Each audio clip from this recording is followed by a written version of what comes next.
Hi friends, எல்லாரும் எப்படி இருக்கீங்க? இது வந்துட்டு நம்ம போன வீடியோல சிக்கன் குழம்பு வச்சிருந்தோம். அது ரெடி ஆயிடுச்சு.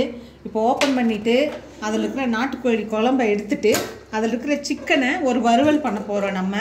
பாருங்க, குழம்பு கிட்ட காமிங்க. இப்படி இருக்குன்னு பாருங்க friends. அப்படியே அந்த எண்ணெய் எல்லாம் எப்படி வந்து மிதங்கி நிக்குதுன்னு பாருங்க. இப்போ நான் இந்த குழம்பை வந்துட்டு தனியா ஒரு பாத்திரத்துல எடுத்துறேன்.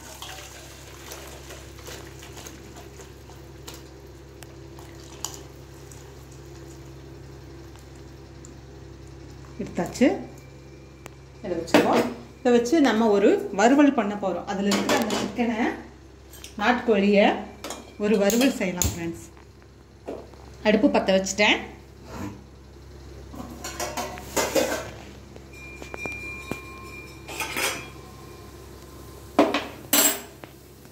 இதுக்கும் நம்ம நல்லெண்ணெய் தான் யூஸ் பண்ண போகிறோம்.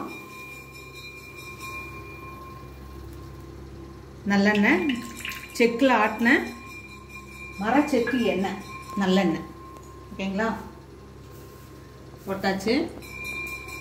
போட்டுட்டு கடுகு, உளுந்தம்பருப்பு, கடலைப்பருப்பு 3 போட்டு நம்ம தாளிக்கலாம். அடுப்பை கொஞ்சம் மீடியம் ஃப்ளேமில் வச்சுக்கோங்க தாளிக்கும் போது.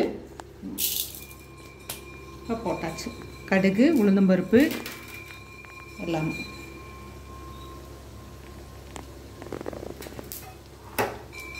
கடுகு பொரிஞ்ச உடனே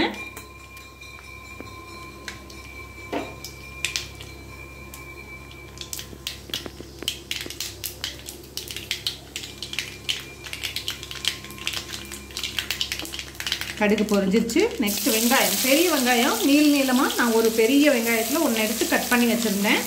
அதை உள்ளே ஆட் பண்ணுறேன். அதை ஒரு வதக்கிட்டு அடுத்து ஒரே ஒரு பச்சை மிளகாய் ஸ்மெல்லுக்காக. ஆல்ரெடி இதில் தேவையான அளவு காரம் நமக்கு இருக்குது. இன்னும் கொஞ்சம் காரமாக பச்சை மிளகாய்க்கு ஒரு ஃப்ளேவர் கொடுக்கும், ஸ்மெல்லு. அதுக்காக பச்சை மிளகாய் போட்டிருக்கோம். அடுத்து கருவேப்பிலை. புதுசாக இப்போ தான் செடியிலேருந்து பறிச்சுட்டு வந்திருக்கேன். ஃப்ரெஷ்ஷாக இந்த மாதிரி கருவேப்பிலை போட்டிருந்தேன். போட்டுட்டு நல்லா வதக்கி விட்டுக்கலாம்.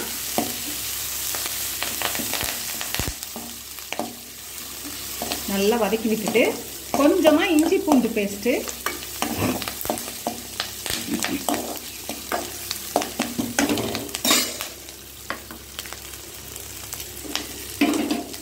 இஞ்சி பூண்டு பேஸ்ட் வந்துட்டு பாருங்க.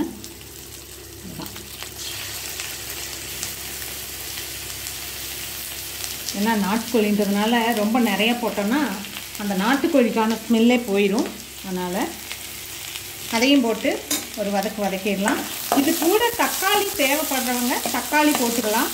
நான் இப்போ தக்காளி போடாமல் தான் நான் செய்ய போகிறேன். நான் தக்காளி போட மாட்டேன்.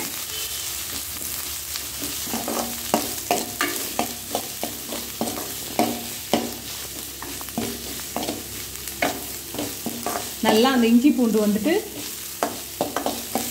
பச்சை வாசம் போகணும். அந்த அளவுக்கு வதக்கிக்கோங்க. இப்போ வெங்காயமும் வதங்கிடும், இஞ்சி பூண்டும் வதங்கிடும்.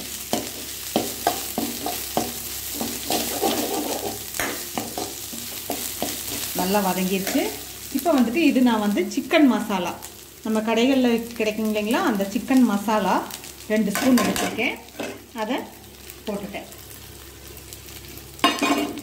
அதை போட்டு நல்லா இந்த வெங்காயத்தோட ஃப்ரை ஆகிற மாதிரி பண்ணிக்கோங்க.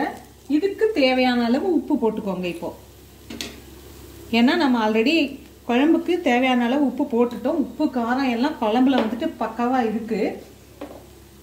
இந்த வெங்காயம் இதெல்லாம் போடும்போது கொஞ்சம் பத்தாமல் போகிறதுக்கு வாய்ப்பு இருக்குது.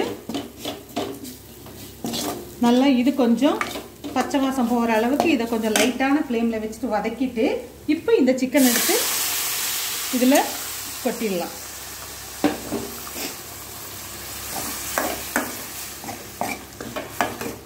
இவ்வளோதான் ஃப்ரெண்ட்ஸ். நல்லா ஒரு 2 நிமிஷம் மட்டும் இது கூட கொத்தமல்லி தழை போட்டு நீங்கள் இறக்கிக்கலாம். சூப்பரான ஒரு நாட்டுக்கோழி வறுவல் குழம்பு வச்சுட்டு அந்த குழம்புல வெந்த கறியில் செய்கிற ஒரு வறுவல். அப்படியே சாதன்னு லைட்டாக இருக்கும் பாருங்கள், நல்லா இருக்குது. இது சப்பாத்திக்கு, தோசைக்கு, இட்லிக்கு எல்லாத்துக்குமே நல்லா இருக்கும். இப்போ பாருங்கள், இது நாட்டுக்கோழி வறுவல், இது நாட்டுக்கோழி குழம்பு. பாருங்கள், இந்த இந்த இந்த தண்ணி மாதிரி பாருங்கள். இப்படி இருக்கும்போது தான் இது நல்லா இருக்கும். இது கெட்டியாக இருந்துச்சுன்னா நல்லா இருக்காது. மேலே நல்லா எண்ணெய் பிரித்து வருது பார்த்தீங்களா, இதில் நல்லெண்ணெய் நம்ம ஊற்றின நல்லெண்ணெய். இப்போ இதையும் அப்படி தான், இதுக்கும் போதும். ஆல்ரெடி நம்ம இதில் போட்டிருந்த குழம்பு வந்துட்டு ஏற்கனவே வெந்து இதாகிருக்கு. ரொம்ப ட்ரையாக வரன்னு இருந்தாலும் நல்லா இருக்காது சாப்பிட்றதுக்கு. கொஞ்சம் இந்த மாதிரி சதன்னு இங்கே பாருங்கள், இப்படி இருந்ததுன்னா பார்க்க நல்லாயிருக்கும். ஓகே ஃப்ரெண்ட்ஸ், இந்த வீடியோ எப்படி இருந்துச்சுன்ட்டு எங்களுக்கு கமெண்ட் பண்ணுங்கள். எங்களோட சேனலுக்கு சப்போர்ட் பண்ணுங்கள், சப்ஸ்கிரைப் பண்ணுங்கள்.